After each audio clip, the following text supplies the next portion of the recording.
Hello my dear student, I welcome you all my YouTube channel MSG Career Point. Now I am going to explain you class 8 English, Real English, chapter number 12, and this is a very most important and popular poem Falling Leaves. So my dear student, आज हम class 8 real English से chapter 12 पढ़ने चल रहे हैं, जो कि एक पोएम है। इस पोएम का नाम है फॉलिंग लीव्स। फॉलिंग लीव्स का मतलब होता है, सभी जानते हैं, गिरते हुए पत्ते। तो चलिए स्टार्ट करते हैं, लाइन बाय लाइन एक्सप्लेन करेंगे। इसके पहले हम सारे चैप्टर को एक्सप्लेन कर चुके हैं, चैप्टर वाइज आप प्ले लिस्ट में जाके देख सकते हैं।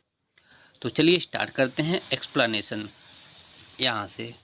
First stanza, Up in the trees there's a gentle sigh, for the leaves are whispering goodbye, goodbye.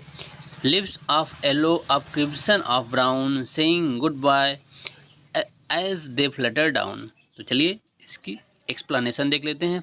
Up in the tree, up का मतलब ऊपर, वृक्षों के ऊपर। there's gentle sigh, जहाँ पर gentle sigh, sigh का मतलब आह। वृक्ष के ऊपर जो लीव्स हैं वो आह भर रहे हैं, वहाँ पर दर्द से करा रहे हैं, आह भर रहे हैं। For the lips are whispering, और ये पत्ते जो है आह में कुछ कह रहे हैं। कि क्या कह रहे हैं? विस्परिंग करते हुए कह रहे हैं गुड बाय, गुड बाय। कहने का मतलब जो पत्ते ऊपर से गिर रहे हैं, वृक्ष से जो पत्ते ज़मीन पर गिरते जा रहे हैं, उनके मुंह से आह की आवाज़ निकलती है और क्या बोलते हैं? Good bye, good bye. मतलब मैं तो अब चला, वृक्ष को छोड़ करके मैं तो अब ज़मीन पर चला। ठीक, तो गुड बाय बोल करके पत्ते गिर जाते हैं ज़मीन पर। Lips of yellow, of crimson brown. Lips कैसे कैसे हैं? येलो पीले कलर के हैं, क्रिम्सन मतलब हल्का रेड, तो रेड कलर के हैं, ब्राउन भूरे कलर के हैं। Saying good bye as they flutter down. Flutter down का मतलब ऊपर से नीचे की ओर फड़फड़ाते हुए गिरना। तो ऊपर से नीचे की ओर जब फ्लटर डाउन करते हुए पत्ते नीचे गिर रहे हैं तो बोलते हुए गिरते हैं कि good bye, good bye. Good bye किससे बोल रहे हैं? शायद गुड बाय बोल रहे हैं जो लिप्स अभी पेड़ पे लगे हैं, उनको बोल रहे हैं कि मैं तो अब चला, गुड बाय। ठीक, आई होप आप समझ गए इस स्टैंजा का मतलब। नेक्स्ट स्टैंजा में चलते हैं। Next stanza, up in the trees there's a golden rain of the leaves that never will be green again. Leaves of chestnut, hawthorn and lime falling from the branches of summer time. Up in the trees there's a golden rain. जो वृक्षों के ऊपर है जो golden rain of the leaves, वृक्ष पत्तों की सुनहरी वर्षा हो रही है। कहने का मतलब जो लीव्स हैं, वृक्ष के लीव्स हैं, देख रहे हैं आप, येलो कलर के हैं। जब येलो कलर के जो पत्ते ज़मीन पर गिरते हैं तो गिरते हुए ऐसा लगता है कि गोल्डन कलर की वर्षा हो रही है। तो वही कहा जा रहा है यहाँ पर, वृक्षों से गोल्डन पत्तों की गोल्डन कलर की वर्षा हो रही है। और जो never will be green again, और ये पत्ते जो गिर रहे हैं वो कभी अब ग्रीन होने वाले नहीं हैं। येलो कलर के जो पत्ते लीव्स गिर रहे हैं कभी ग्रीन होने वाले नहीं हैं। लीव्स ऑफ चेस्टनट, और किसके किसके लीव्स हैं? चेस्टनट के, हाउथर्न एंड लाइम। देखिए एक टाइप का वृक्ष है, यहाँ पर मैं दिखा दूँ कैसा ट्री होता है। Chestnut, a large tree that produce glossy hard brown nut. Hard brown nut, अखरोट का ही वृक्ष है chestnut. Hawthorn, a thorny shrub, a small tree with white red और पिंक फ्लावर। यह एक कटीला झाड़ होता है, कटीला वृक्ष होता है छोटा, जो पिंक फ्लावर होते हैं, वाइट रेड पिंक फ्लावर। ठीक, और लाइम क्या है? A tree that bear small juicy fruit. Lime जो कि इस छोटे छोटे फल लगते हैं जो कि बड़े ही जूसी होते हैं, रसीले होते हैं। ठीक, तो आप यहाँ से वर्ड मीनिंग भी देख लेंगे। तो यही कहा जा रहा है, चेस्टनट, हाउथर्न, लाइम के वृक्ष से पीले पीले पत्ते ज़मीन पर गिर रहे हैं, मानो ऐसा लग रहा है जैसे गोल्डन रेन हो रहा है, सोने की वर्षा हो रही है। और ये पीले पत्ते कभी भी हरे होने वाले नहीं हैं। किसके किसके पत्ते हैं? चेस्टनट, हाउथर्न एंड लाइम के। Falling from branches of summer, जो कि समर टाइम में डालियों से ज़मीन पर गिर रहे हैं। ओके, चलिए आगे बढ़ते हैं। Under the bow is a carpet bright, which the leaves have made in a single night. Browns of oak leaves and yellow as crimson of maple in ruddy flash. देखिए, अंडर द बो means वृक्षों के झुरमुट के नीचे, वृक्षों के झुरमुट के नीचे एज अ कारपेट बिछ गया है। कारपेट मीन्स होता है एकदम लाइक अ मैट, एक चटाई की तरह, कालीन की तरह एकदम ब्राइटनेस हो गई है ज़मीन पर, क्योंकि ज़मीन पर सारे पत्ते जो है एकदम फैल चुके हैं, मानो कि कुछ कारपेट बिछ गया हो। Which the leaves have made a single night, और ऐसा नहीं है कई रातों से गिर करके वो पत्ते ज़मीन पर इतना ढेर सारा कवर हो गए हैं। एक सिंगल नाइट, एक रात में, एक ही रात में ये सारे पत्ते गिरे हैं ज़मीन पर, और एकदम स्प्रेड हो करके ऐसा लग रहा है जैसे कारपेट ब्राइट हो गए हैं, मतलब ब्राइट कलर के कारपेट बिछ गई हो। Brown of oak leaves, oak भी एक ट्री है, ओक लिव के ब्राउन पत्ते, एंड येलो एस मीन्स होता है वैसे राख, येलो कलर के पत्ते, ब्राउन कलर के पत्ते, क्रिम्सन ऑफ मैपल के क्रिम्सन, मैपल वुड होता है, ये भी ट्री है, तो क्रिम्सन का मतलब यहाँ फिर भी वैसा हल्का रेड, एंड रेडी फ्लैश, तो मैपल ट्री से क्रिम्सन मीन्स हल्के रेड कलर के पत्ते गिरे हुए हैं, ओक से ब्राउन कलर के पत्ते गिरे हुए हैं, येलो कलर के पत्ते गिरे हुए हैं ज़मीन पर, और इस तरीके से लग रहा है कि जैसे ज़मीन पर ब्राइट कलर की कारपेट बिछ गई हो। आई होप समझ में आ गया होगा। और ये पत्ते सिंगल नाइट में गिरे हैं। ठीक, चलिए आगे बढ़ते हैं। All through the woods goes the cruel winds as he drives the leaves with his breath unkind. Leaves that cover the shelter and cling, trembling and frightened of everything. All through the woods grows the cruel wind. जब जंगल से cruel हवाएं चलती हैं, cruel में निर्दयी हवाएं जो चलती हैं, as he drives leaves with his breath unkind, तो हवाएं अपनी अनकाइंड मतलब निर्दयतापूर्वक, क्रूरतापूर्वक हवाओं के द्वारा पत्तों को उड़ा ले जाती हैं, बहा ले जाती हैं।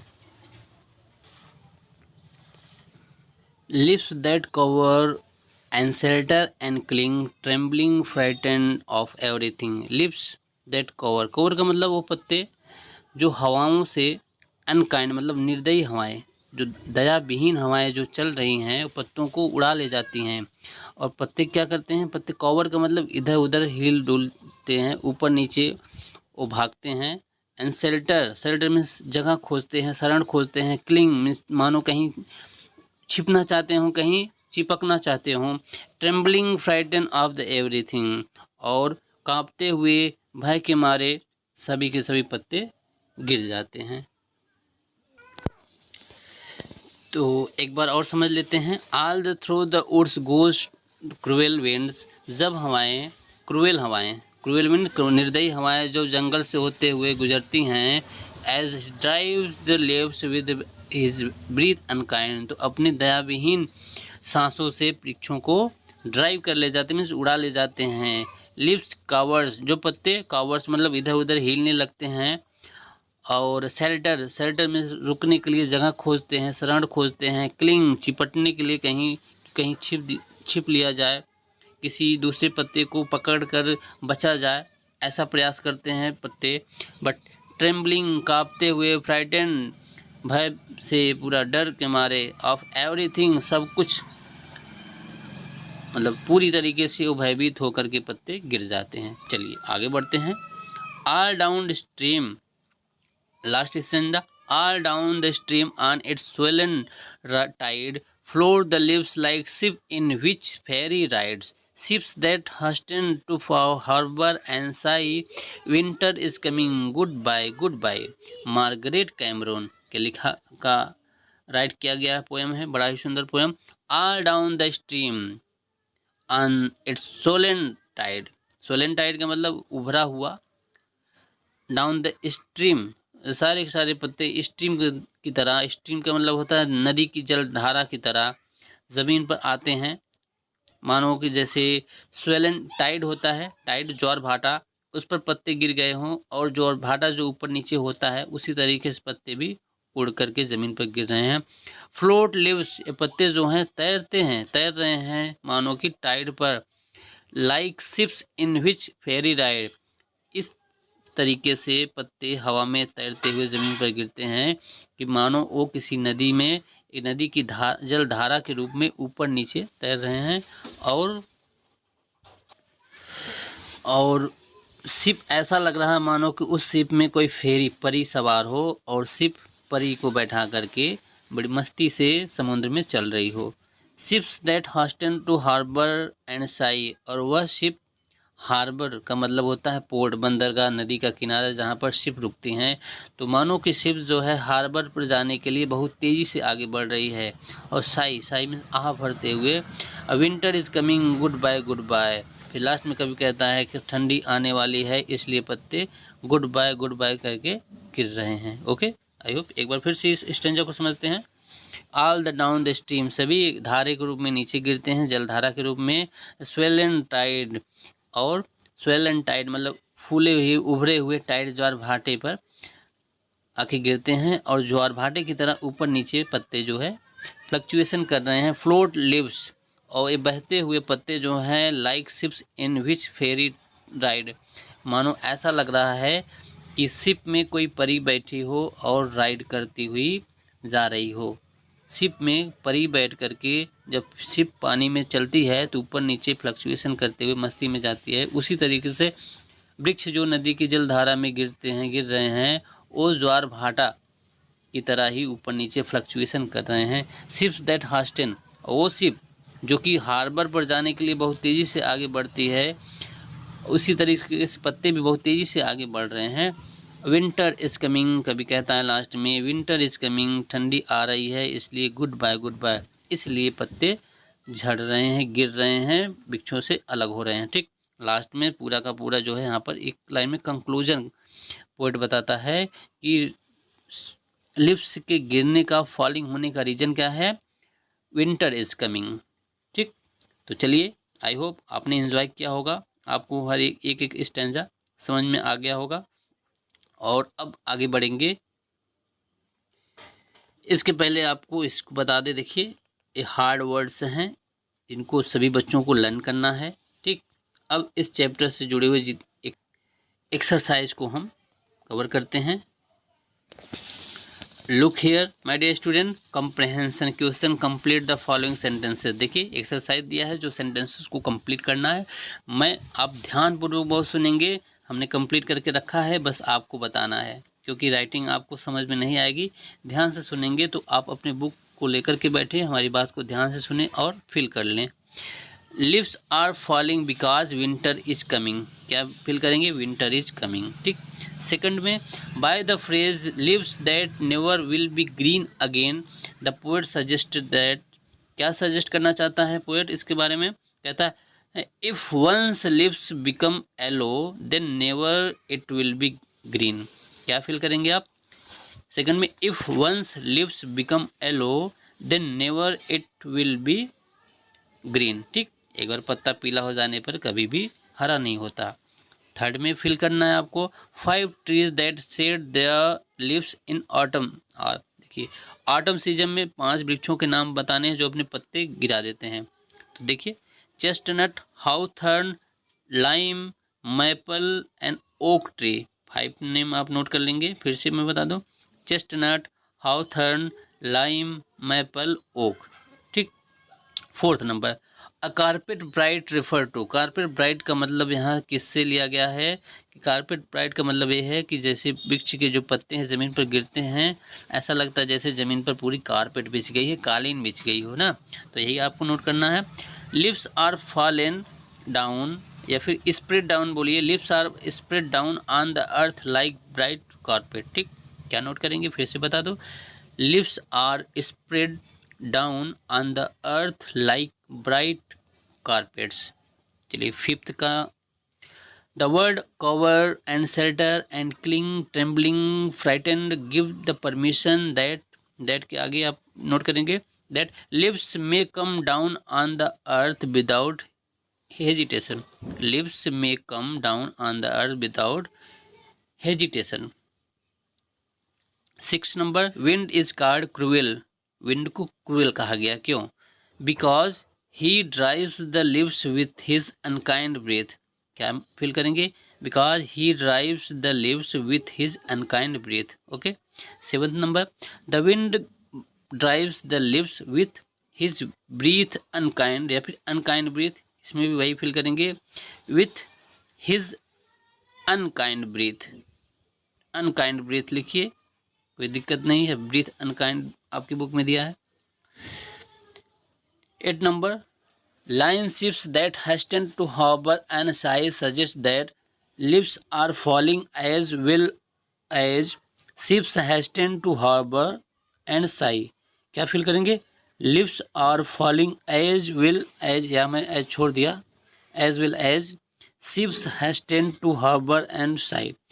ठीक, तो मैं बोल रहा हूँ, हर एक लाइन हमने बोला, आप मेरी बात को सुन करके बुक फिल कर लेंगे। ठीक, आगे बढ़ते हैं। A2 एक्सरसाइज देखिए, क्या क्या क्या कहा जा रहा है। Read the extract and answer the question. इसको पढ़िए और नीचे दिए गए 3 क्वेश्चन का आंसर देना है। Are down the stream on the swollen tide float the leaves like ships in the ferry ride. ठीक, स्ट्रीम, इस तरीके से स्ट्रीम की तरह पत्ते गिर रहे हैं, और सोलन में वृक्षों का पत्तों का समझिए कि एक मोटा पाइल, ढेर बन गया है। फ्लोट लीव्स, इस तरीके से पत्ते फ्लोट, तैर रहे हैं, like ships in the ferry ride, with which ferry ride. ठीक, शिप मानो कोई परी चला रही हो, परी के चलाते हुए शिप जिस तरीके से आगे बढ़ रहा है, मानो वृक्ष के पत्तों को भी कोई उड़ा ले जा रहा है। तो आंसर नोट करेंगे। Where do the leaves fall, पत्ते कहाँ गिर रहे हैं। Leaves fall on the swollen tide. On the swollen tide. Leaves fall on the swollen tide. Why it is described as swollen tide? Swollen tide क्यों कहा गया है? It means on the hips of leaves. Swollen tide का मतलब, swollen का मतलब सूजा हुआ होता है, उभरा हुआ या फिर मोटा या फूला हुआ। ठीक, इसका मतलब पत्तों का ढेर। तो swollen tide का मतलब है कि पत्तों का ढेर। It means on the hips of या फिर piles of leaves। पाइल या हिप मीन्स होता है ढेर। What are the rhyming word of this 2 lines. 2 line का राइमिंग वर्ड क्या है, देखिए, ride and tide and ride. तो tide and ride is the rhyming word of this 2 line.